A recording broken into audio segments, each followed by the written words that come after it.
Mr. Bowlby here with the continuing adventures of Flora and Ulysses. Camillo's fine work. Okay, Chapter 11. A giant vat of incandesto.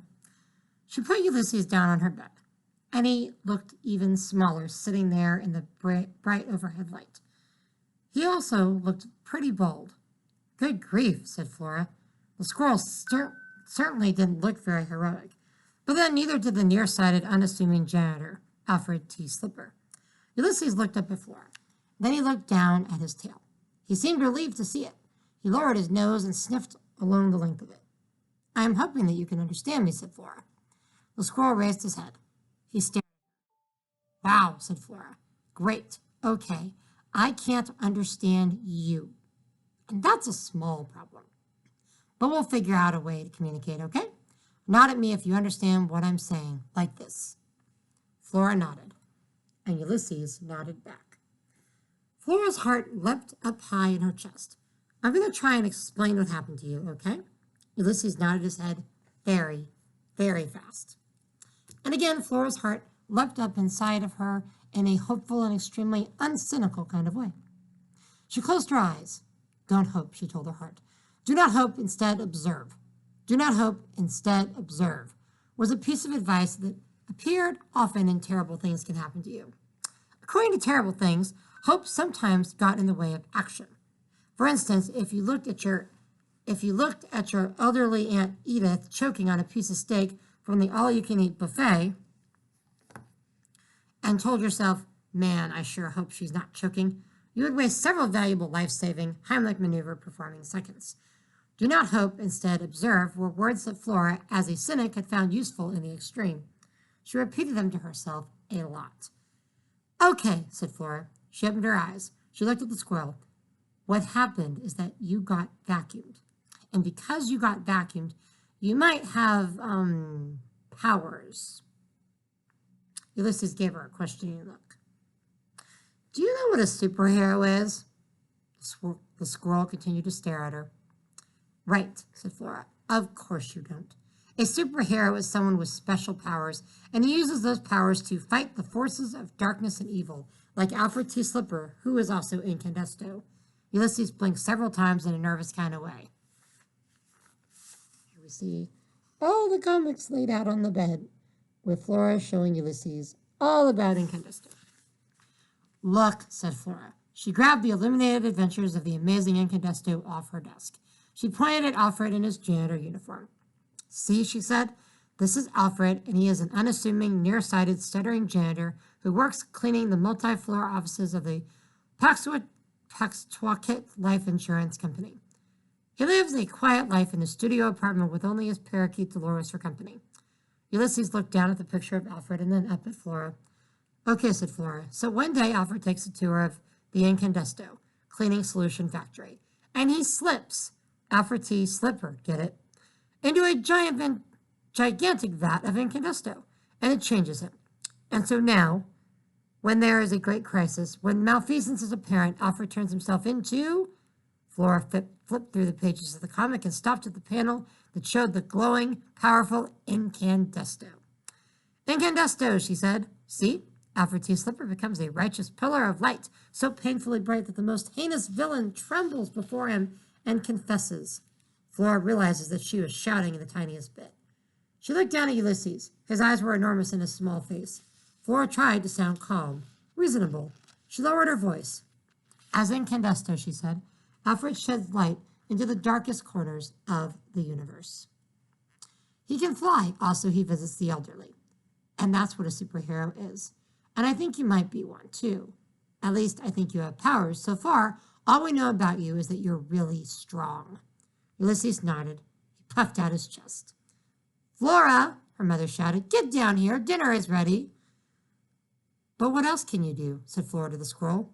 And if you're truly a superhero, how will you fight evil? Ulysses furrowed his brow. Flora bent down. She put her face close to his. Think about it, she said. Imagine what we might be able to do. Flora Bell, her mother shouted, I can hear you up there talking to yourself. You shouldn't talk to yourself. People will hear you and think that you're strange. I'm not talking to myself, Flora shouted. Well then, with whom are you speaking? A squirrel! There was a long silence from down below. Then her mother shouted, "That's not funny, Flora. Belle, get down here right now." Chapter 12, The Forces of Evil.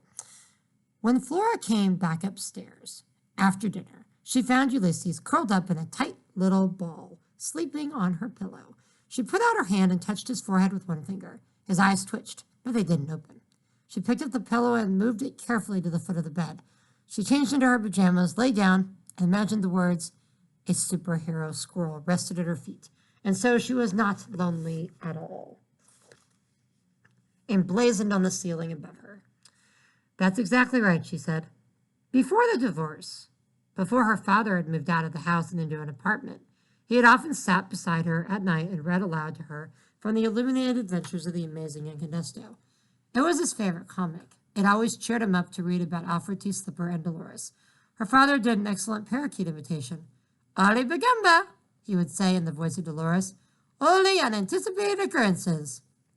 Wholly unanticipated occurrences was what Dolores would say when something truly unexpected and unbelievable was happening, which was basically all the time. Life was pretty exciting when you were Incandesto's parakeet. Flora sat up and looked down at the sleeping squirrel. "Wholly unanticipated occurrences," she said. It sounded better when her father said it. Not that he said it these days. He didn't say much of anything anymore. Her father had always been a sad, quiet man, but since the divorce, he became even sadder and quieter, which was fine with Flora, really. Cynics don't like a lot of chatter. Besides, Alfred T. Slipper was a quiet man, too. For instance, while he was on his tour of the Incandesto manufacturing facility, he had fallen into the vat of Incandesto. He hadn't said a single word, not even "oops." Words had appeared above his head, however, and Flora's father had read those words to her so many times she could recite them by heart. He is an unassuming janitor, but he will dare to battle the darkness of the universe. Do you doubt him? Do not. Alfred T. Slipper will live to fight the forces of evil. He will become known to the world as Incandesto. Flora lay back down. If the squirrel were in a comic, she thought, what words would have appeared in the space above his head when he was sucked into the vacuum cleaner? He is an unassuming squirrel. Yep. But he will soon conquer villains of all stripes. He will defend the defenseless and protect the weak. That sounded good, too. He will become known to the world as Ulysses. Holy bagumba! Anything could happen. Together, she and Ulysses could change the world. Or something. Do not hope, instead observe, Flora whispered to calm herself down. Just observe the squirrel. Then she fell asleep. Chapter 13. The Typewriter. He woke in darkness. His heart was beating very fast. Something had happened. What was it?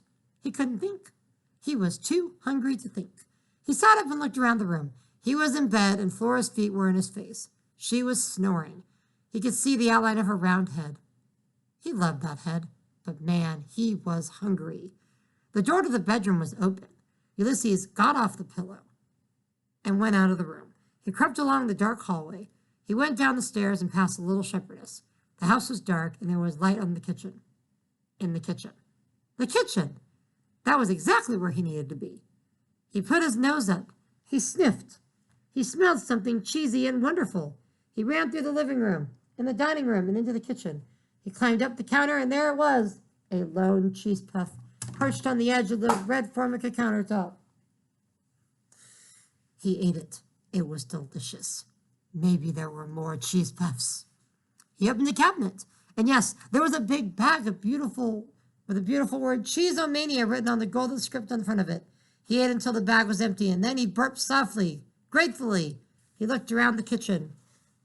There we see the typewriter.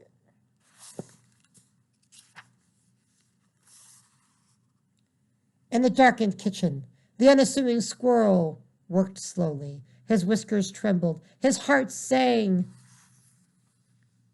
Was he fighting evil? Who could say? Chapter 14. Squirtle. Flora Belle Buckham, get down here right now. Don't call me Flora Belle, Flora muttered. She opened her eyes. The room was bright with sunlight. She had been dreaming something wonderful. What was it? She had been dreaming about a squirrel. In her dream, he was flying with his legs straight out in front of him and his tail straight out behind him. He was a squirrel on his way to save someone. He looked supremely, magnificently heroic. Flora sat up and looked down at her feet. There was Ulysses sleeping on the pillow, and he did look heroic. In fact, he was glowing, just like Incandesto, except oranger. He was extremely orange. What the heck, said Flora. She leaned over Ulysses, reached out a finger to touch his ear. She held the finger up to the light. Cheese! He was covered in cheese dust. Uh-oh, said Flora. Flora, her mother shouted, I'm not kidding. Get down here right now. Flora went down the stairs, past Mary Ann, whose cheeks were glowing a healthy and disgusting pink. You stupid lamp, said Flora. Now, shouted Flora's mother. Flora broke into a trot. She found her mother standing in the kitchen, in her bathrobe, staring at the typewriter. What's this? Her mother said. She pointed at the typewriter. That's your typewriter, said Flora. She knew that her mother was absent-minded and preoccupied, but this was ridiculous. How could she not recognize her own typewriter? I know it's my typewriter, said her mother. I'm talking about the piece of paper in it. I'm talking about the words on the paper. Flora leaned forward. She squinted. She tried to make sense of the word typed at the top of the page. Squirtle. Squirtle, said Flora out loud. She felt a surge of delight at the zippy idiocy of the word. It was almost as good a word as tooty. Keep reading, said her mother. Squirtle, said Flora again. I am Ulysses, born anew. Do you think it's funny? Said her mother. Not really, said Flora. Her heart was beating very fast in her chest. She felt dizzy. I have told you to leave this typewriter alone, said her mother. I didn't, said Flora.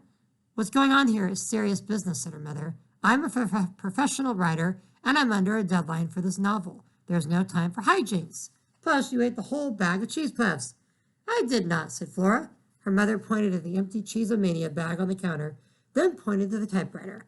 Flora's mother liked to point at things. You left cheese dust all over the typewriter. That's disrespectful, and you simply cannot eat a whole bag of cheese puffs. It's not healthy. You'll become stout. I didn't, said Flora. But then another wave of dizziness came over her. The squirrel could type. Wholly unanticipated occurrences. I'm sorry, said Flora in a small voice. Well, said her mother. She raised her finger. She was obviously getting ready to point at something again. Fortunately, the doorbell rang.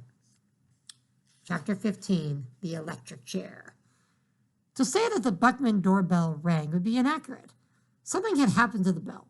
Its inner workings had become twisted, warped, confused, so that instead of emitting a pleasant ding or a bong, the doorbell now sent out an angry, window-shattering, you guessed the wrong answer on the game show kind of buzz through the Buckman house. To Flora, the doorbell sounded like the electric chair. Not that she had ever heard an electric chair, but she'd read about electric chairs and terrible things can happen to you. That particular installment of the comic had not contained any advice other than it would be best to avoid getting to a place in your life where you might have to face the electric chair and any noises it was capable of making. Flora had found it to be vaguely threatening and not at all useful issue of terrible things. That's your father, said Flora's mother. He rings the doorbell to make me feel guilty. The doorbell buzzed and crackled again. See, said her mother. Flora didn't see. How could one person ringing a doorbell make another person feel guilty? It was ridiculous. But then just about everything Flora's mother said or wrote sounded faintly ridiculous to Flora. For example, on Feathered Wings of Joy, since when did joy have feathered wings? Don't just stand there, Flora Belle. Go open the door. Let him in. He's your father. He's here to see you, not me. The electric chair and knell of the doorbell sounded through the house again. For the love of Pete, said her mother. What's he doing? Leaning on the thing? Go let him in, would you? Flora walked slowly through the dining room and into the living room. She shook her head in amazement. Upstairs in her room there was a squirrel who could lift a vacuum cleaner over his head with one paw. Upstairs in her room there was a squirrel who could type. Holy bagumba, thought Flora. Things are going to change around here. We're going to be vanquishing villains left and right. She smiled a very large smile. The doorbell gave another outraged sizzle. Flora was still smiling when she unlocked the door and opened it wide. Thank you for listening.